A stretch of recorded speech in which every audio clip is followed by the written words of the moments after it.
I want to just very quickly go over these patch notes, actually, because they're actually very good, by the way. I really like these a lot. So, big stuff in the Guild Wars 2 patch, actually, guys. October 5th release. It's Halloween, right? Once again, the gates, the Mad Realm have opened, blah, blah, blah. It's the Mad King. There's activities. Go in the labyrinth, okay? Jump up the clock tower, fall into the goop, get very, very angry there as well, okay? But there's actually some other pretty interesting things, actually, right? There are a whole bunch, okay, of new bosses to fight in the labyrinth. They actually added, it's funny, they actually added kind of like old Halloween content, because for those who don't know, Halloween changed a lot early on. First, it was just the Mad King. After that, they introduced the secondary character, the Bloody Prince. But now, a lot of that context doesn't really exist anymore. So basically, they fixed that context. They've added that in there as well. We've got new rewards there as well. We've got our Grasping Gaze shoulders, right? We've got new rare weapons there as well. Okay, look, it's Halloween. It's very spooky. This is pretty good. And actually, I actually really like this a lot. The Grand Viscount of Candy Corn, Skeletal Lich, and Labyrinth, they actually have way better animations. Now you can see where they're going to attack, right? It tells you to go into the orange candy to do more damage to the Viscount there as well. And the Lich has got way better tells with proper animations and stuff like that now, which is actually really good. Like, I think one of the reasons why people didn't go for these bosses is actually primarily because they were a bit weird, right? They're a little bit unusual and were annoying to kill. Now they're way less annoying to kill. And, okay, they're more telegraphed, so it's just better design. It's a nice little tune-up there to Halloween. I'm glad they were able to actually kind of fit that in at the same time there as well. I love to see it there as well. Okay, adjusted the timing of the Mad King's clock tower to reduce tragic miscalculations on the final jump. I already did the clock tower. I didn't actually notice it that much. Maybe it's a little bit different now. It's a bit easier, but hey, there you go. I've heard some reports it's a little bit buggy, but hey, that's fine. That is all good. They also unbugged it there a little bit, but the thing I actually really want to talk about is actually this general section, because this is a really cool general section here.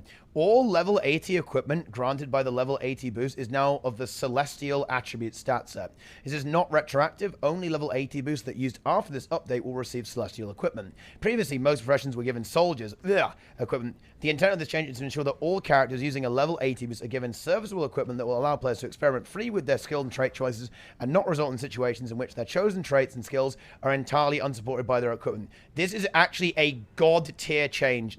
This is, I don't think people are really going to see like just how, or realize rather how impactful this is. This is an amazing change.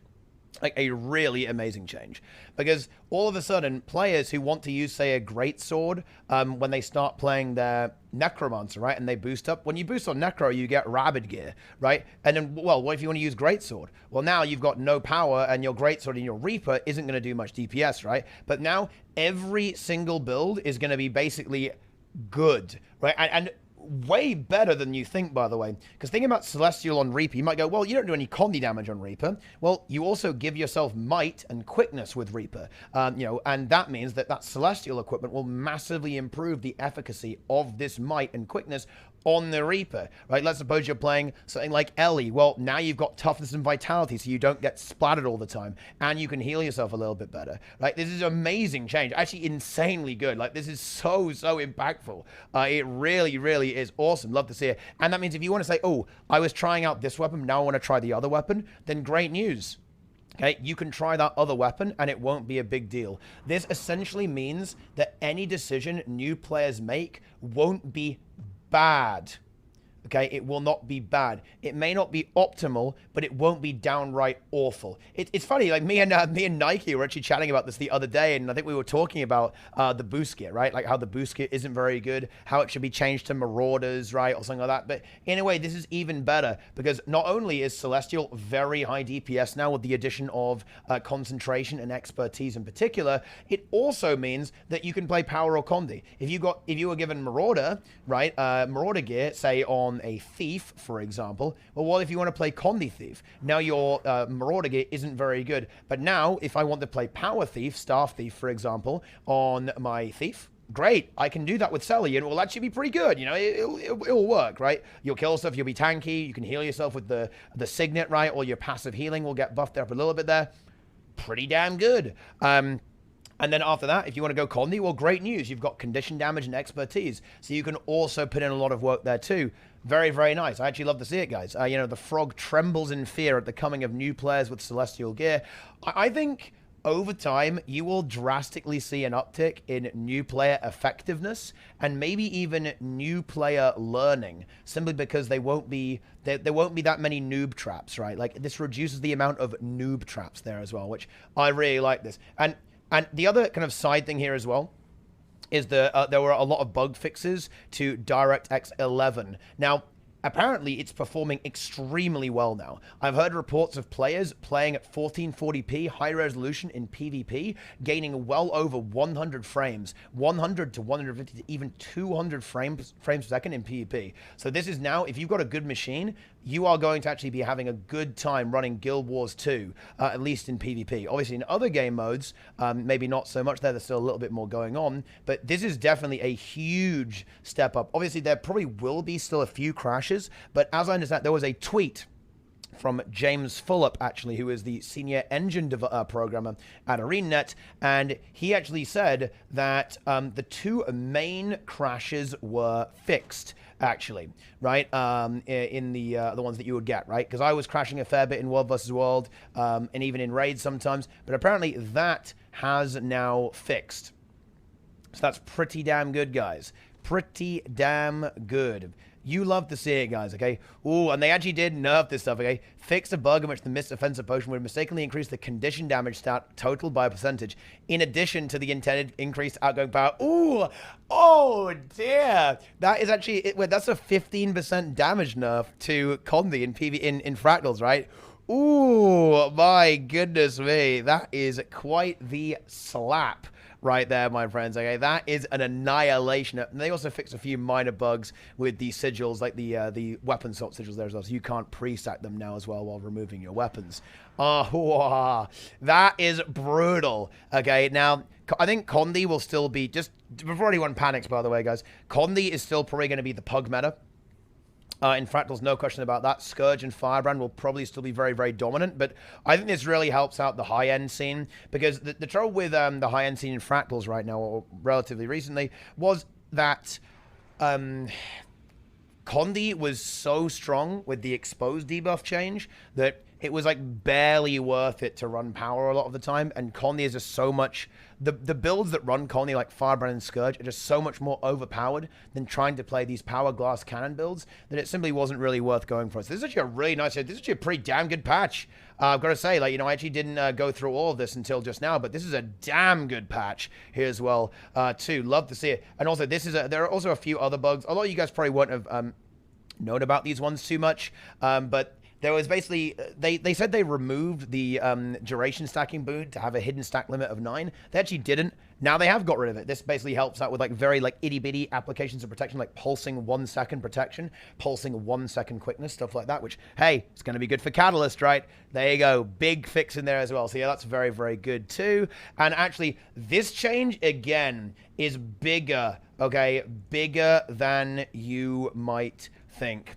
All effects that provide a percentage reduction to incoming damage have been standardized to stack multiplicatively. This actually is a bit of a goddamn oofer. Certainly, because I believe there's a fair few things on Renegade in particular, I believe, that actually was using this in PvP. Like, I think the Dwarf Hammers are additive damage reduction, not multiplicative.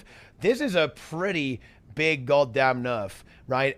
With that one there as well. Pretty brutal, okay, with regards to that. So that's an interesting one to see how that one's going to pan out there as well. But it probably should be this way. In fact, it definitely should be this way.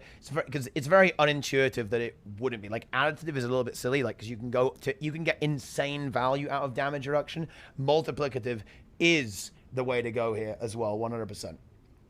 Okay, reduction to incoming damage. Multiplicative is better. Multiplicative is worse for damage reduction. For outgoing, for outgoing damage, multiplicative is better, but this is incoming damage. And incoming damage, if you have an additive multiplier, you have, say, 50, 30, 20, then you've got 100% damage reduction. Whereas if it's multiplicative, then it will essentially get diminishing returns the more of these ones you stack. How does multiplicative work? Sure, I can actually just kind of demonstrate it here, the difference between multiplicative and additive. So we start out with, let me actually get a calculator up.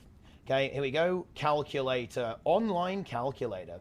Boom. Actually, wait, no. Why would I even do that? Okay. Right.